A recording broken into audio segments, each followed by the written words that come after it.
Somebody who's well versed with this. This is actually her forte. This is her bread and butter, so to speak. And she's here with us, hopefully, to share some insights for you and I to learn a thing or two about what we can do, about where we find ourselves. Karibu sana. With us tonight is Stella Kimani. You wear many hats. Take us a little bit through some of those hats, especially the ones that are relevant to us tonight. Thank you. So I work for an organization called Welthungerhilfe, or WHH.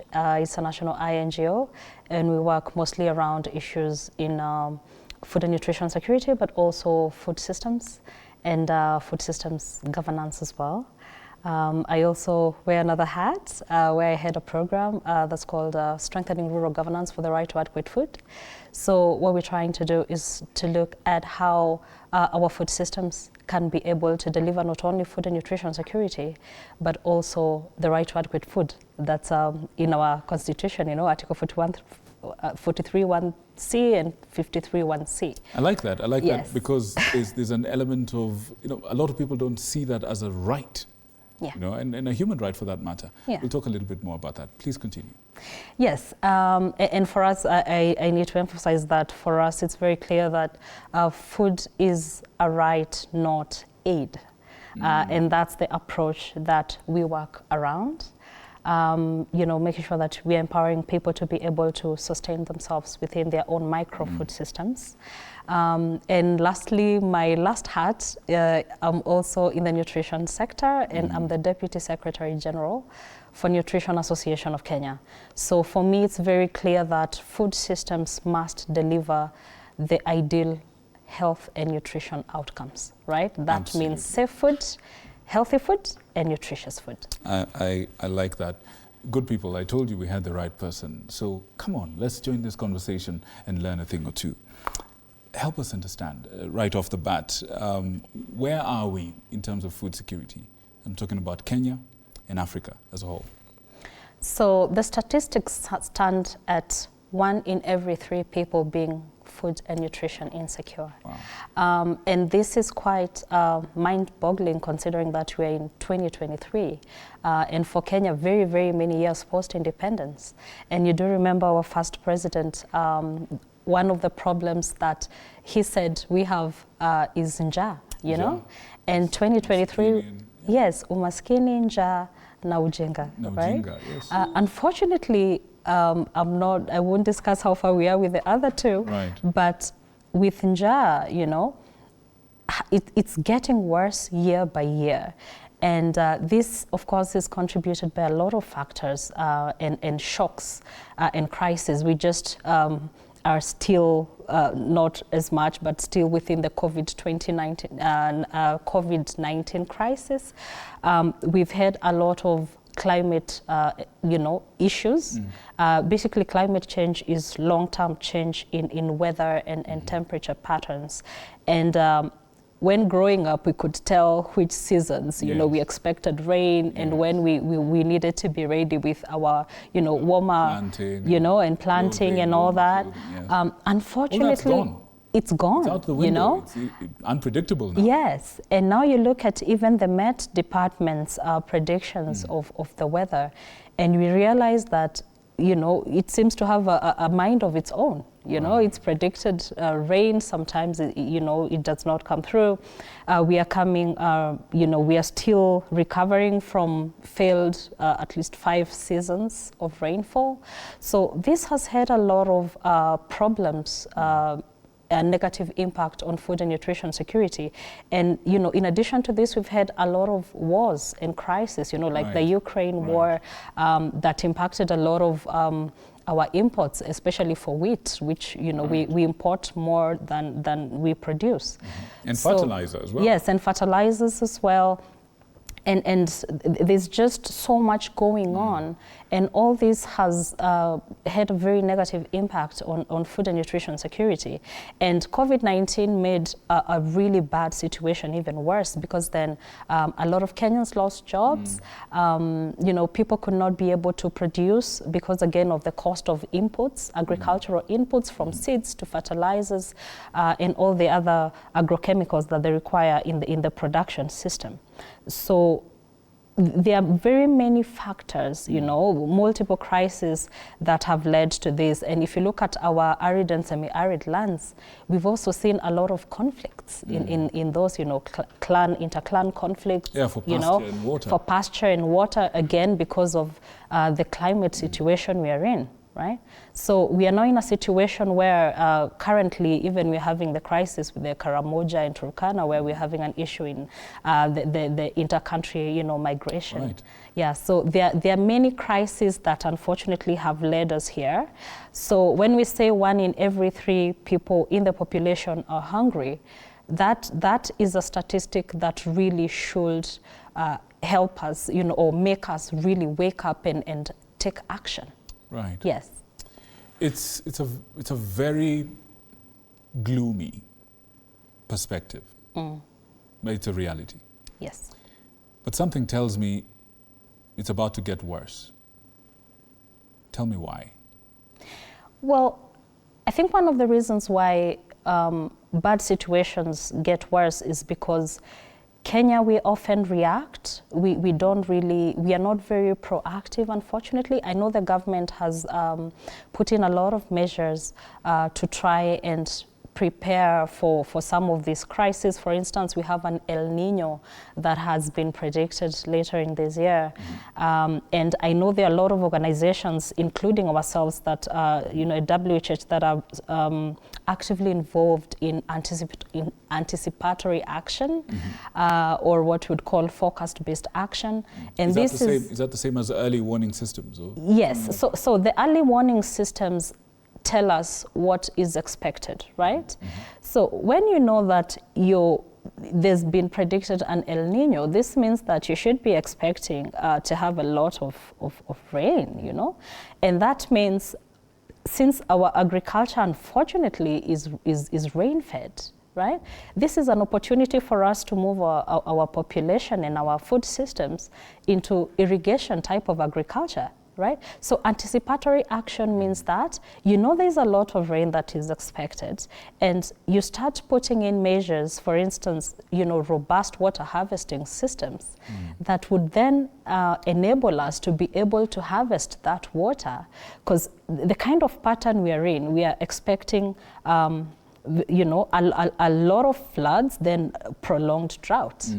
So if there is predicted El Nino, this is the time government, you know, together with all the other stakeholders, need to be working very closely together to harvest the rain so that we are able to practice irrigation in the period when we will have long periods of drought, so because now the pattern is a bit clearer. Make hay while the sun is shining. Yeah. But are we doing that? I mean, are we actually listening to our experts? Are we paying attention to the early warning systems? Are we responding and not reacting in the right way? I think sometimes we hear, but we don't necessarily listen and act, right? So why is that? I think part of the reasons why is we've not really gotten strongly in systems working, right?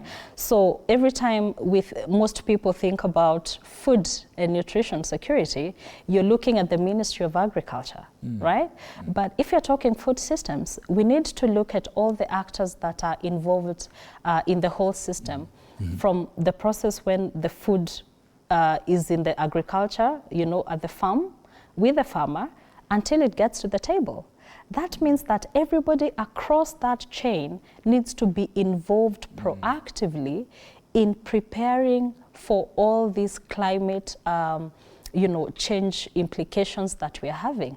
So the farmer needs to be adequately supported with the right seeds for the right seasons, right? That means we have to revamp our agriculture extension services so that the farmer is able to get the right information for what to plant, when to plant, and understand the condition of their soils, but also understand the weather so that they're able to plant at the right time and not plant when it's you know, it's too late or too early, you know, or in the wrong way, and also the importance of that is unfortunately, in Kenya, we are depending on, if you look at the carbohydrate kind of crops that we depend on, you know, most of the time it's maize for ugali, then we have rice, and we have wheat. You know, those are the big three. So this means that almost every farmer in this country is struggling to plant maize in the wrong place, you know? Hold on, just I want to come back to that point, the big three, and I suppose when we're looking at what we can do to remedy this situation, I want to come back to that in a second. But there's something you said a little bit earlier that I feel I'd really like our viewers to interact with. Tell us what you mean by this perspective to food, that it's a right and not aid. Tell us what that actually means practically and how it impacts or influences how we deal with food. Yeah.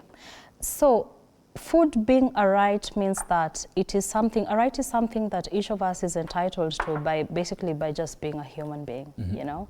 So that means that we are not supposed to be expecting the Kenyan citizens, who I prefer to call rights holders, right, to be provided to food or given aid, right, apart from those who are vulnerable and will need to.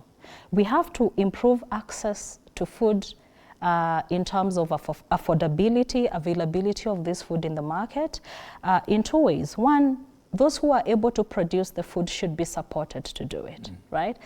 This means maybe somebody has a piece of land or they have livestock. So there's a whole system that we need to put in place so that every citizen is able for some reason, you know, in whichever way, to be able to provide for themselves food, right? So we've said you can produce it, or you can you can have the access or the ability to buy it from the market, right? And that means it has to be affordable. We don't all have to be farmers. Somebody has to be, you know, a consumer at some point, right? So food being a human right means that the government must provide the enabling environment for everybody to be able to feed themselves. I see. And this means that this enabling environment, for instance, if I'm in right now in Nairobi, I need to be able to access information that enables me to understand how to do urban farming, right?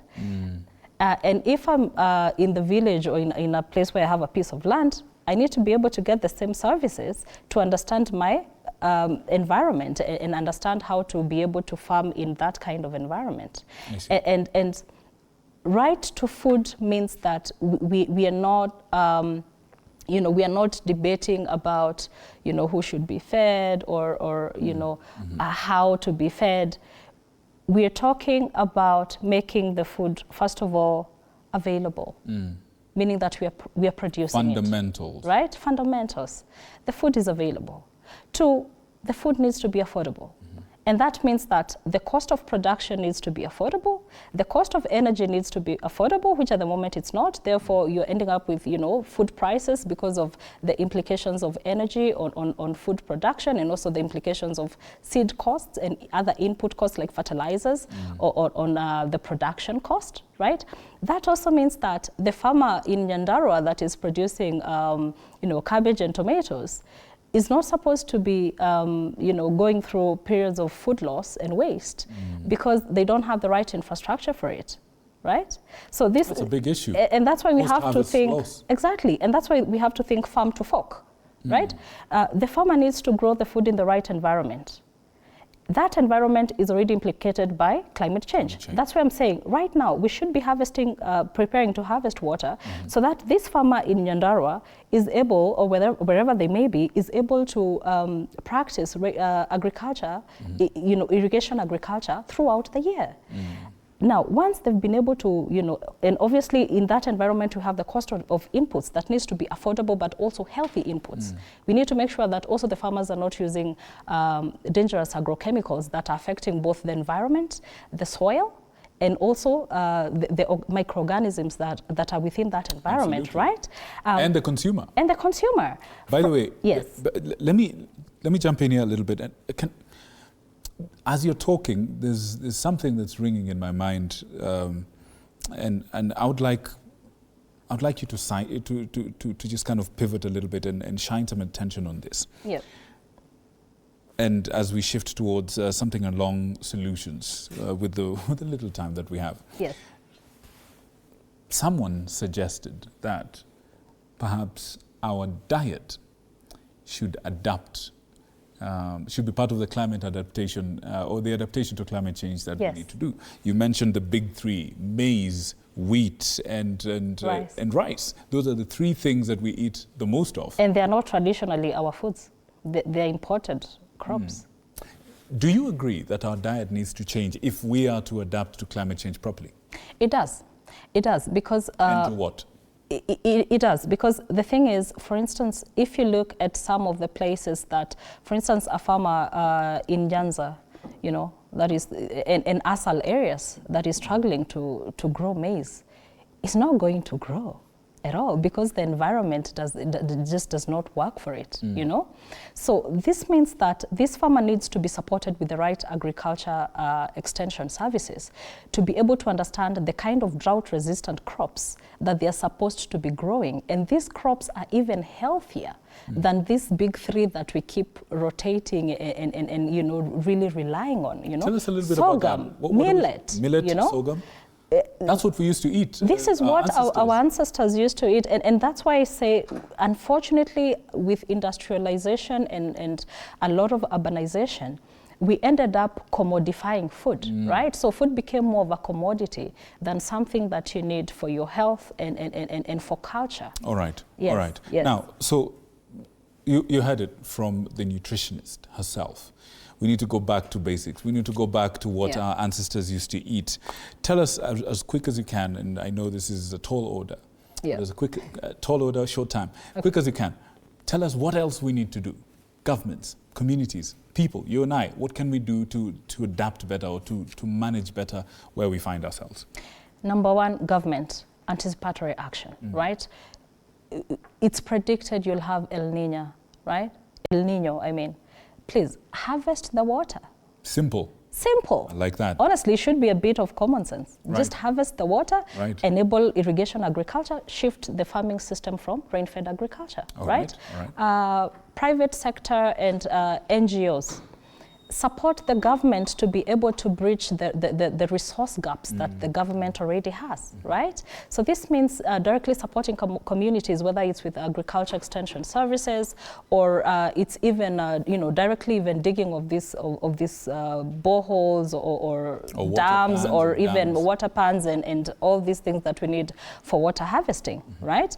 And also just giving the people the information that they need to be able to shift to even sustainable energy systems that are going to enable us to stop cutting trees and you know, like if you have cows, use biogas instead of cutting trees and having firewood as your you know, source of fuel, right? Brilliant. And for households, harvest water when you have it. You know, harvest water when it's raining, when it rains. The water, the little water that you have, for instance, if you're in Nairobi, you can do farming on your balcony by just treating even with something like ash. The water that you're using in your kitchen and irrigating your crops with it, and you can be able to grow your vegetables right on your garden, you know? And even just being responsible with produce, you know? Don't waste food, you know? I like that. Let's do proper post-harvest management, you know? We can produce tomato paste and tomato sauce with all these tomatoes that we're losing from Nyandarua and all this other, you know, produce that we're making around the country. We just need to, you know, move to more sustainable energy like solar energy, which we have throughout the year in Africa, and also just support the families to be able to stop food loss and waste. Tell you what, you're like I'm like a disciple and you're an apostle of food security. Here's your camera right behind me. I want you to talk to people, Kenyans, whoever's watching. Give us your parting shot from your heart. What is this one thing you'd like us to know as we wind up? So, to the Kenyans, the right to food does not mean the right to be fed, and it is within your right to be able to demand that the government, you know, acts better by you, you know. Let government demand better from government so that we are able to get the resources that we need to shift from rain-fed agriculture to irrigation agriculture. That is the only way we are going to really effectively have sustainable food systems, and also be supported with post-harvest management systems. And most importantly, the smallholder farmers in this country need to be the ones making decisions for our food systems, because they do know better. Unfortunately, some of those decisions, and many of them, are not made by the smallholder farmers. So we need to make sure that we bring farmers to the table, because often, unfortunately, they end up on the menu or on the plate, and they end up not benefiting from incomes that they should be getting from food systems. Good people. Enough said. I couldn't have said it better myself. Ladies and gentlemen, Stella Kimani, thank you so much for joining us, and thank you for your insight. We hope to have you here again, because this is clearly a wide conversation. Yes, it is. All right. Thank you for having me. Good people, thank you for choosing us to inform you this evening. My name is Victor Moyakane. I wish you a good night full of God's blessings. Goodbye.